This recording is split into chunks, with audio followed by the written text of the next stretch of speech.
Capítulo 4. El resto de mis días de escuela no me fue mejor que en el primero.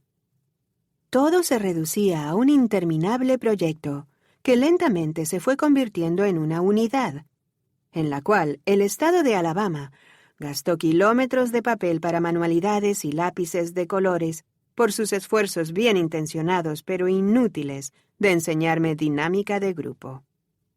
Al final de mi primer año, eso que Jem llamaba el sistema decimal Dewey se había implantado en toda la escuela, de modo que no tuve ocasión de compararlo con otras técnicas de enseñanza. Solo podía mirar a mi alrededor. Atticus y mi tío, que hicieron la escuela en casa, lo sabían todo. Por lo menos lo que uno no sabía, lo sabía el otro.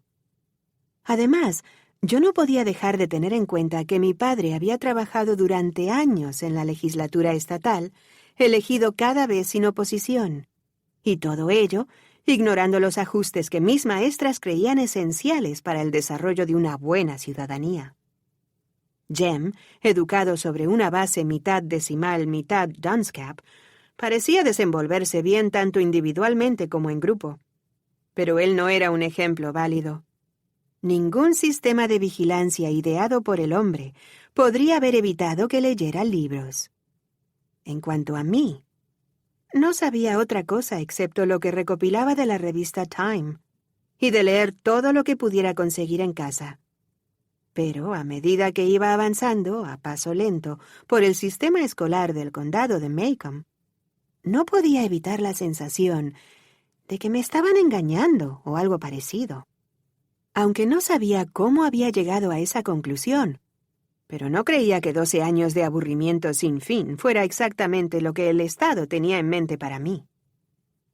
A medida que pasaba el año, al salir de la escuela 30 minutos antes que Jem, quien se quedaba hasta las 3, pasaba corriendo todo lo rápido que podía por delante de la mansión Radley, sin detenerme hasta que llegaba a la seguridad del porche de nuestra casa. Una tarde, en plena carrera, algo me llamó la atención, y lo hizo de tal modo que respiré hondo, eché un buen vistazo alrededor y regresé. Había 2 robles en el extremo de la finca de los Radley.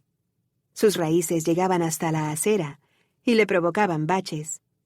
Algo en uno de los árboles atrajo mi atención. Metida en un agujero en el tronco justo a la altura de mi vista, destacaba una hoja de papel de estaño que me hacía guiños a la luz del sol de la tarde. Me puse de puntillas, miré rápidamente una vez más a mi alrededor, metí la mano en el agujero y saqué 2 pedazos de goma de mascar sin sus envoltorios. Mi primer impulso fue metérmela en la boca lo antes posible, pero recordé dónde estaba. Me fui corriendo a casa y en el porche examiné mi botín. La goma de mascar parecía sin estrenar. La olí y parecía buena. La chupé y esperé un poco. Al comprobar que no me moría, me la metí en la boca. Wrigley's Double Mint. Cuando Jem llegó a casa, me preguntó de dónde la había sacado. Yo le dije que me la había encontrado. «No comas cosas del suelo, Scout». No estaba en el suelo, estaba en un árbol. Jem refunfuñó. «Estaba ahí», dije yo. «Sobresalía de aquel árbol de allí, el que está al venir de la escuela». «¡Escúpelo ahora mismo!». Yo lo escupí. De todos modos, ya se estaba quedando sin sabor. Lo he estado mascando toda la tarde y no estoy muerta, ni siquiera enferma. Jem dio un pisotón en el suelo. ¿No sabes que no debes ni tocar esos árboles de allí? Morirás si lo haces. Tú tocaste la casa una vez. Eso fue diferente. Ve a enjuagarte la boca. ¿Ahora mismo me oyes? No. Se me quitaría el sabor de la boca. Si no lo haces, se lo diré a Calpurnia. Para no arriesgarme a meterme en un lío con Calpurnia, hice lo que Jem me dijo. Por alguna razón, mi primer año escolar había producido un gran cambio en nuestra relación. La tiranía, la falta de equidad y la costumbre que tenía Calpurnia de meterse en mis asuntos habían quedado reducidos a ligeras quejas de desaprobación general. Por mi parte, me esforzaba mucho a veces para no provocarla. Se acercaba el verano. Jem y yo lo esperábamos con impaciencia. Era nuestra mejor estación. Era dormir en catres en el porche trasero, que estaba cerrado, o intentar dormir en la cabaña del árbol. El verano era muchas cosas buenas para comer. Era 1000 colores en un paisaje reseco. Pero, sobre todo, el verano era dill. Las autoridades nos dejaron salir más temprano el último día de clase, y Jem y yo fuimos caminando juntos a casa. «Creo que Dill regresa mañana», dije. «Probablemente pasado mañana», corrigió Jem. «En Mississippi los sueltan un día más tarde». Cuando llegamos a los robles de la mansión Radley, yo levanté el dedo para señalar por 100ª vez el agujero donde había encontrado la goma de mascar, intentando hacer creer a Jem que lo había encontrado allí. Y me encontré señalando otra hoja de papel de estaño. «¡Ya lo veo, Scout! ¡Ya lo veo!». Jem miró alrededor, levantó la mano y con cautela se metió en el bolsillo un diminuto paquete brillante. Corrimos hasta casa y en el porche miramos una cajita forrada con trocitos de papel de estaño de las envolturas de goma de mascar. Era el tipo de caja donde se ponen los anillos de bodas de terciopelo púrpura con un cierre muy pequeño. Jem la abrió. En su interior había 2 monedas muy bien pulidas, una encima de la otra. Jem las examinó. «¡Cabezas de indio!», dijo. «1906. Y, Scout, una de ellas es de 1900. Son antiguas de verdad». «1900», repetí. «Oye, calla un momento. Estoy pensando». «Jem, ¿y si alguien tiene allí su escondite?» «No, nadie pasa mucho por allí, solo nosotros, a menos que sea de una persona mayor». «Los mayores no tienen escondites». «¿Crees que debiéramos guardarlas, Jem?» «No sé lo que podríamos hacer, Scout. ¿A quién se las íbamos a devolver? Sé muy bien que nadie pasa por allí. Cecil va por la calle de atrás y da un rodeo por la ciudad para llegar a casa». Cecil Jacobs, que vivía en el extremo opuesto de nuestra calle, en la casa al lado de la oficina de correos, caminaba un total de 1,5 kilómetros por día de clase para evitar la mansión Radley, y a la anciana señora Henry Lafayette Dubose. La señora Dubose vivía 2 puertas más arriba de la nuestra, en la misma calle. En el barrio había unanimidad en cuanto a que la señora Dubose era la vieja más ruin que haya vivido jamás. Jem no pasaba por delante de su casa a menos que Arekes fuera a su lado. «¿Qué crees que debemos hacer, Jem?» Quien encontraba algo se lo quedaba hasta que otro demostrara que era suyo. Cortar ocasionalmente una camelia, conseguir un trago de leche caliente de la vaca de la señorita Maury Atkinson un día de verano, tomar uvas de la cepa de otro, eran gran parte de nuestra cultura étnica. Pero el dinero era diferente. «Te diré lo que vamos a hacer», dijo Jem. «Las guardaremos hasta que empiece la escuela, y luego iremos preguntando a todo el mundo si son suyas. Quizás sean de algún chico que viene en autobús. Debía recogerlas al salir de la escuela y se le olvidó. Son de alguien, eso lo sé. ¿No ves qué pulidas? Alguien las tenía guardadas». «Sí, pero ¿por qué iba a guardar a alguien goma de mascar de ese modo? Ya sabes que no dura». «No lo sé, Scout, pero estas monedas son importantes para alguien». «¿Por qué, Jem?» «Bueno, cabezas indias. Vienen de los indios.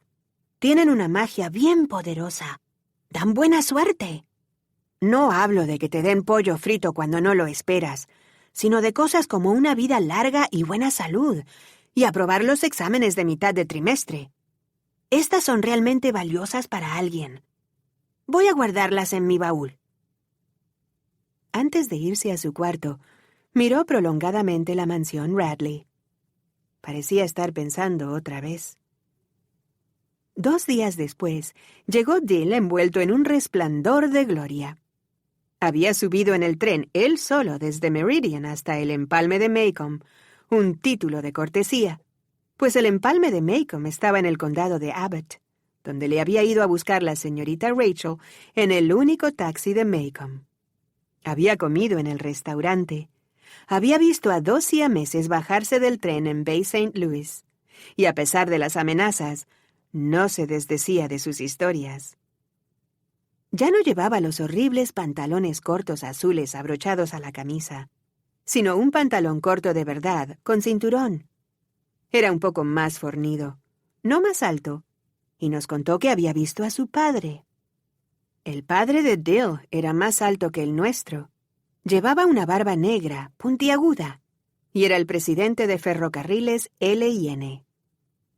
«Ayudé al maquinista un rato», dijo Dill bostezando. «Sí, hombre. Y yo me lo creo, Dill. Anda, cállate», le cortó Jem. «¿A qué vamos a jugar hoy?» «A Tom, Sam y Dick», respondió Dill. «Vayamos al patio delantero». Dill quería jugar a los Rover porque eran 3 papeles respetables. Claramente estaba cansado de ser nuestro personaje. «Estoy cansada de ellos», dije yo. Estaba harta de representar el papel de Tom Rover, quien de repente perdía la memoria en medio de la película y era eliminado del guión hasta el final, cuando se encontraban en Alaska. «Inventa algo, Jem», dije. «Estoy cansado de inventar». Era nuestro primer día de libertad y estábamos los 3 cansados. Me preguntaba qué nos traería el verano. Habíamos ido hasta el patio delantero, donde Dill se quedó mirando la calle y el lóbrego aspecto de la mansión Radley. «¡Huelo a muerte!», dijo. «Lo digo de veras», insistió cuando le mandé que se callara. «¿Quieres decir que cuando alguien muere, tú puedes olerlo?» «No. Me refiero a que puedo oler a alguien y decir si va a morir. Una anciana me enseñó a hacerlo». Dill se inclinó y me olió. «Jean Louise Finch. Vas a morir en 3 días».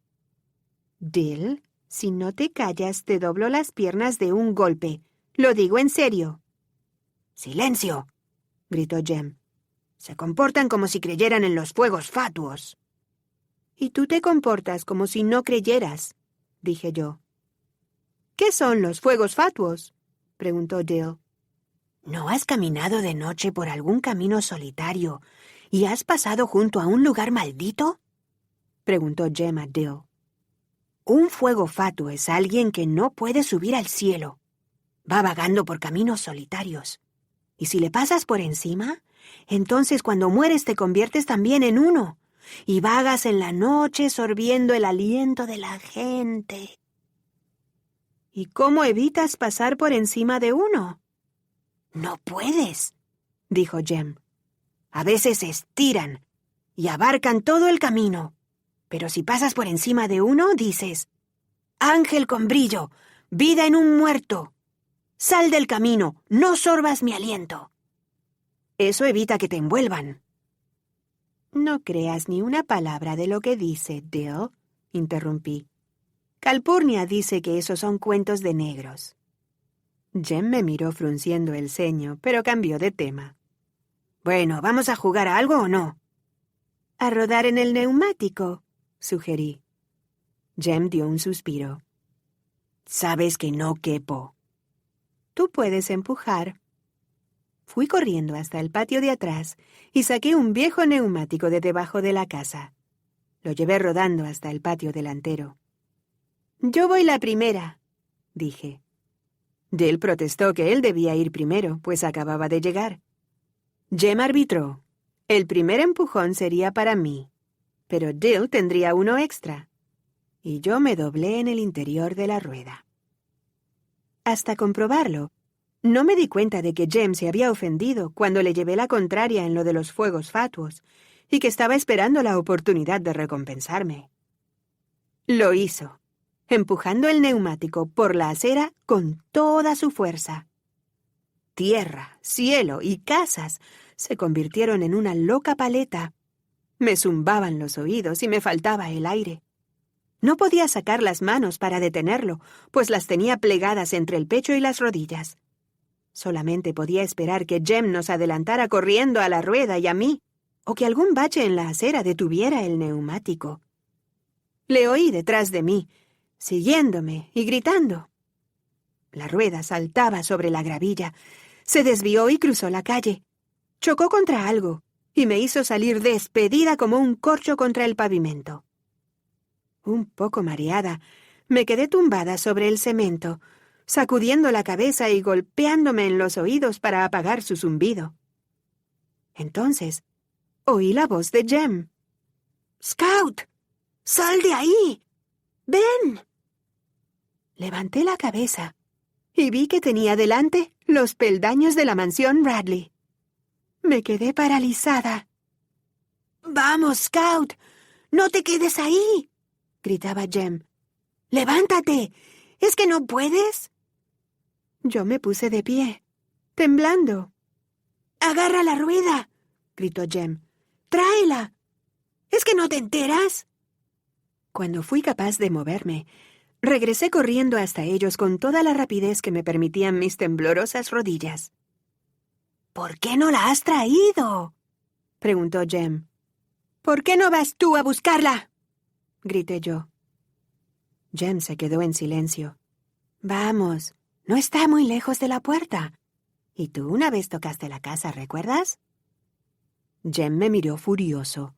No pudo decir que no.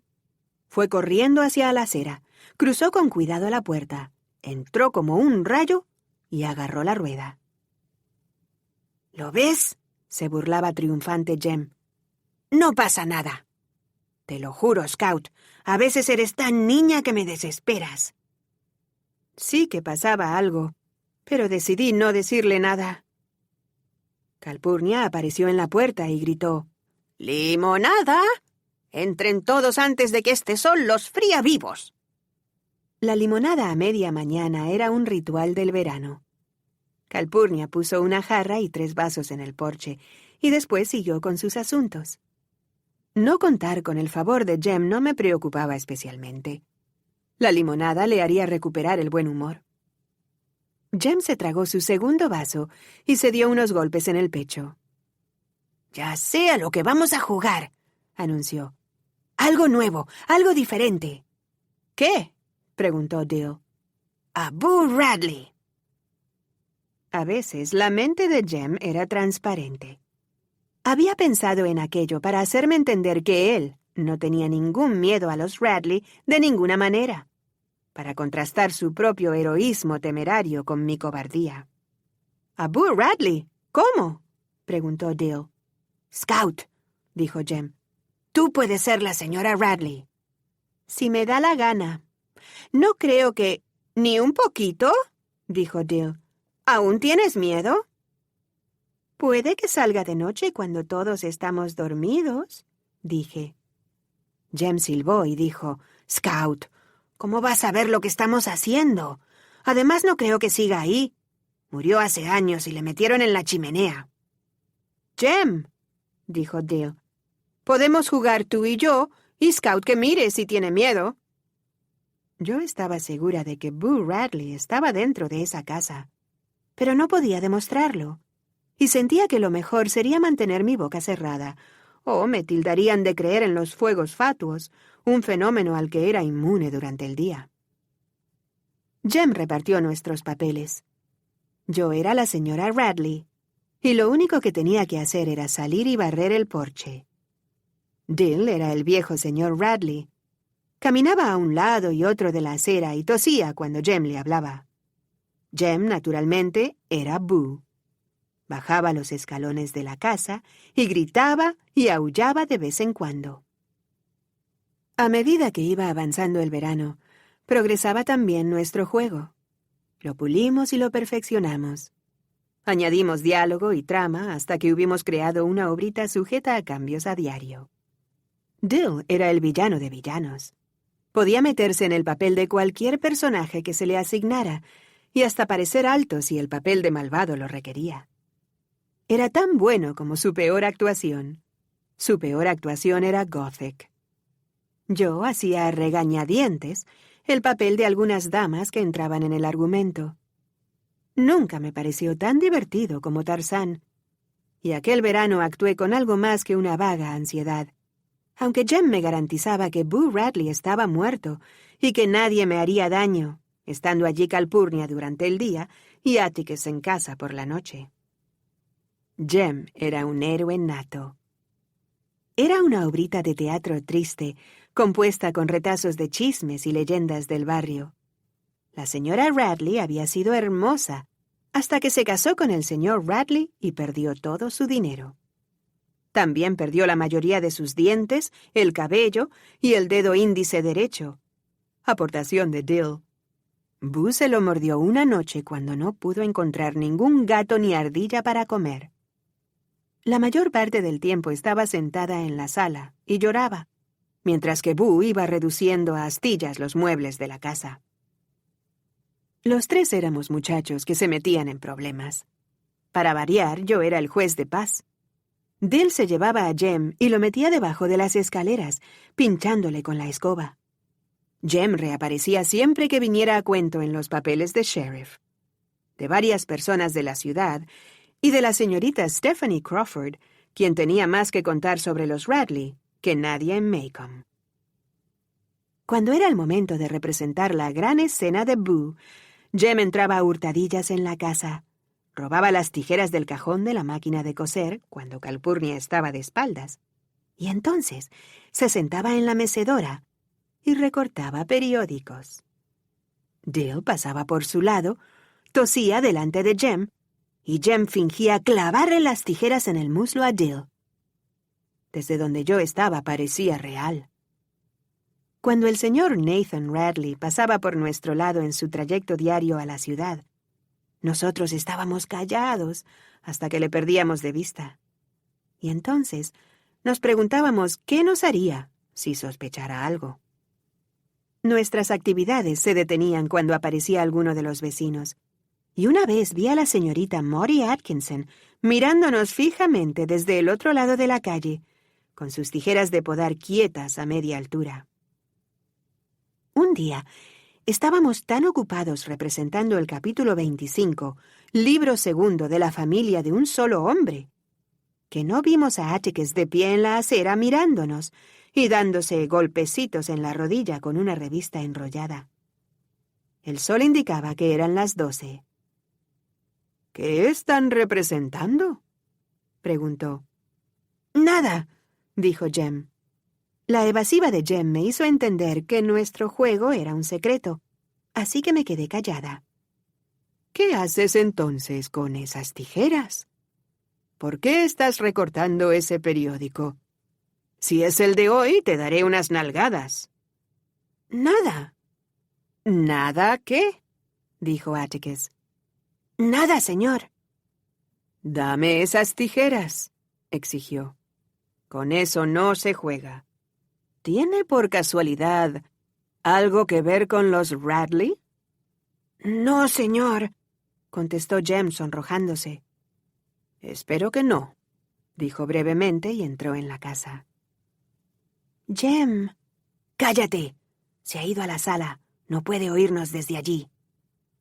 A salvo en el patio, Dill preguntó a Jem si podíamos seguir jugando. «No lo sé. Atticus no ha dicho que no pudiéramos». «Jem», dije yo, «creo que Atticus lo sabe». «No, no lo sabe. Si lo supiera, lo habría dicho». Yo no estaba tan segura.